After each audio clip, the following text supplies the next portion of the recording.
Hello guys, welcome to this channel once again. My name is Godwin Abogoye from the Department of Urban and Regional Planning.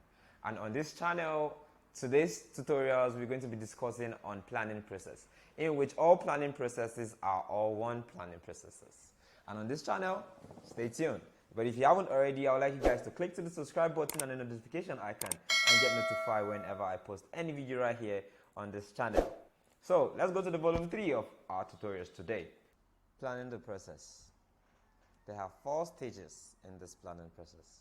The number 1 stage is planning the process, which is the number 1 stage you have to actually consider while making this plan.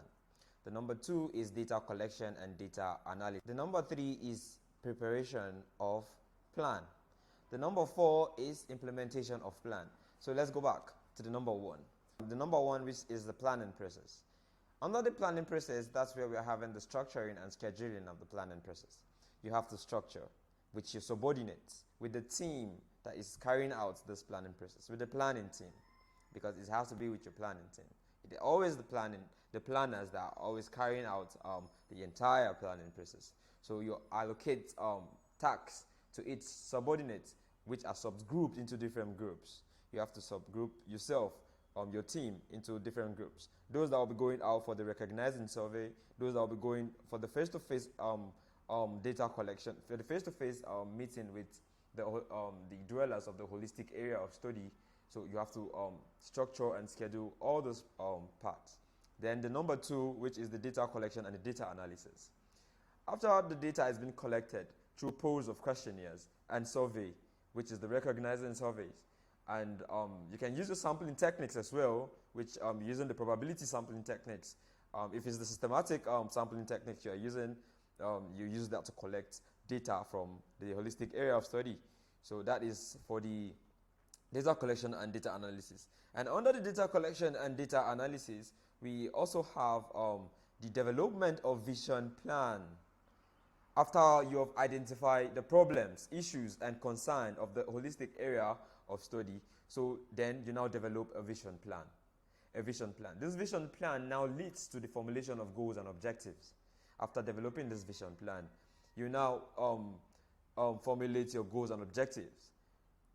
That is when that comes in place under the plan preparation.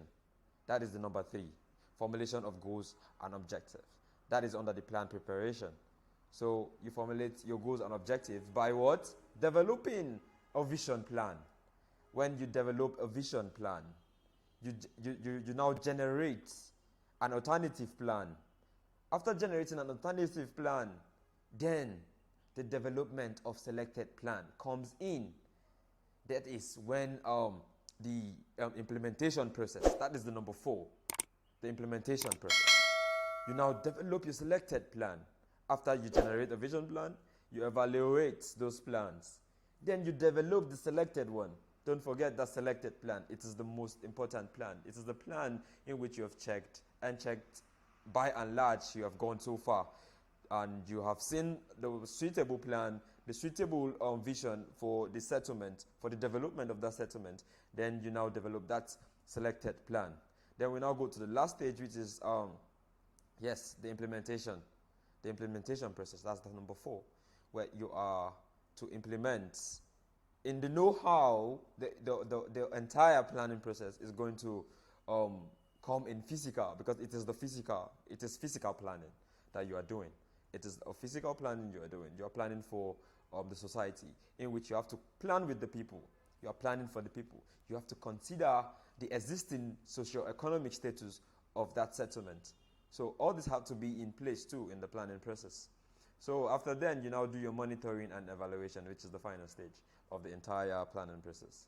And below on my description, I'll be giving you the chart showing the entire planning process, how it is supposed to be done step by step.